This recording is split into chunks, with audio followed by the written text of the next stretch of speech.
Yun, what is up mga sir, no? So dito tayo ngayon sa Antipolo Rizal mga sir, no?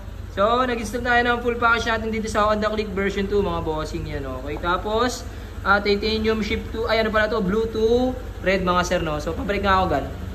Yan, okay, grabe, gwapo ng model natin. Wala na po si Master Ken sa Motorific Garage mga sir, no? So nagsolo na si Master Ken. So hindi niya na po makikita si Master Ken dito sa Motorific Garage mga bossing. So may shop na siya doon sa Montalban banda, sa tapat ng bahay ko. Yan.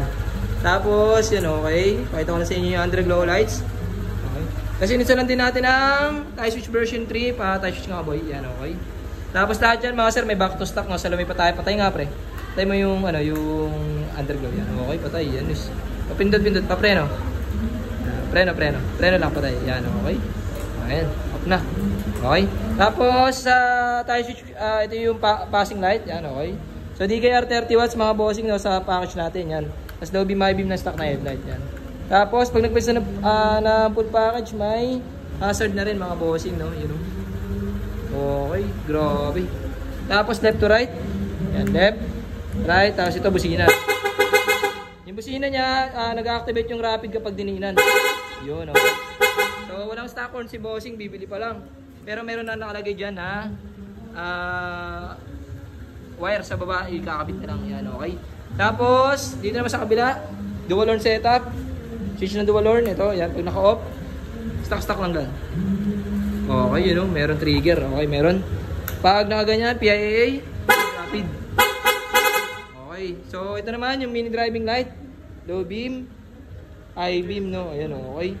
So ganyan yung DKR 30 watts, yung stock na headlight, low beam, grabe, lakas, high beam, off. Tapos ito yung kanyang underglow lights mga sir, no? Shifting, pag nagbe-brake, steady brake. Yan. Off. Yan. Off natin, back to stock lahat. Okay, stock lahat to. Starter mga sir, no? Yan. Medyo na mamakaw si Motorific ngayon, no? Underglow ka ako gan. Yan, okay. So sa function ng passing light, ganito gumagana yung passing light, no? So pag naka-off, passing agad. Yan, okay. Pag naka-low beam, passing. Okay, pag naka-high beam lang walang passing mga sir, no? So lahat na yan nakabukas. So off lang ulit natin. So sa horn with combo lights, ganyan din. Pag naka-off, combo lights, kabila. Yan. Okay. Pag naka-low beam. Okay, yun, yes sir. So pakita ko sa inyo sa harapan, no? Yung bracket na ginamit natin, stainless bracket mga bossing. Yan. Tapos pag left to right mga boy, walang ano yan, no? Hindi, left, ganun. Kaliwa kanan yung manibela, yan, no? Walang side yan, no? Yes sir. So low beam, high beam, yan, off mo nga boy. Yan, passing light ako. Yan, tapos low beam, passing yan. Tapos pag naka-off, okay, yung combo lights, rapid, with the rapid horn setup. Okay, pag naka-low beam, yan, yes sir. Yun lang mga sir, no? So sa lahat ng gusto magpa-install, PM nyo lang po si Motorific Garage. Yes sir.